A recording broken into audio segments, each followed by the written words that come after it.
শীতকালে বাড়িতে পিঠে বানানো হবে না, সেটা কি কখনো হয়? সো হ্যালো এভরিওয়ান, আমি পাপিয়া। তোমরা সবাই কেমন আছো? তো আজকে একটা অন্যরকম ব্লগ বলতে পারো। তো যে শীতকালে সবথেকে ফেমাস বলতে পারো, মানে প্রত্যেকের বাড়িতে হয় পিঠে পার্বণ। তো আমাদের শুরু হচ্ছে, মানে পিঠে হয়েছে, আগে হয়নি সেটা বলবো না। তো আজকে আমাদেরও বাড়িতে পিঠে হয়েছে। তো দেখো, বানিয়েছি পাটিসাপটা। তো আমি এই নিয়ে এটা সেকেন্ড টাইম বানালাম। আগের বছর ফার্স্ট বানিয়েছিলাম, এই বছর সেকেন্ড টাইম বানালাম। তো যেভাবে বানাই, মানে আমার মা যেভাবে বানায় আমি সেভাবেই বানিয়েছি, মানে মায়ের কাছেই শিখেছি।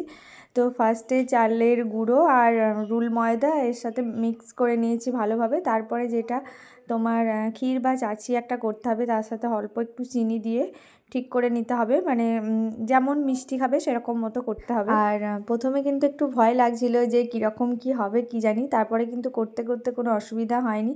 তো দেখো, তারপরে কিন্তু গোলটা করে নিয়েছি। তারপরে যে ক্ষীর বা চাচিটা দেয় সেটা একটু লম্বাভাবে দিয়ে নিচ্ছি। তারপরে খুন্তির সাহায্যে যেভাবে রোল করে সেইভাবে নিজের নিজের সুবিধা মতো করবে, মানে তোমরা যারা করবে, আমার এই দিক থেকেই সুবিধা মনে হয়, তো সেই হিসাবে আমি এভাবেই করেছি। আর আমার পিঠে বানানো তোমাদের কেমন লাগলে অবশ্যই কিন্তু কমেন্ট করে জানাবে, কেউ জানাতে ভুলবে না। আর মানে আস্তে আস্তে করছি, অবশ্যই ভুল ত্রুটি হবে। তো আজকের মতো ভিডিওটা আমি এখানেই শেষ করছি। দেখা হবে নেক্সট কোনো ব্লগে, ততক্ষণ তোমরা ভালো থেকো।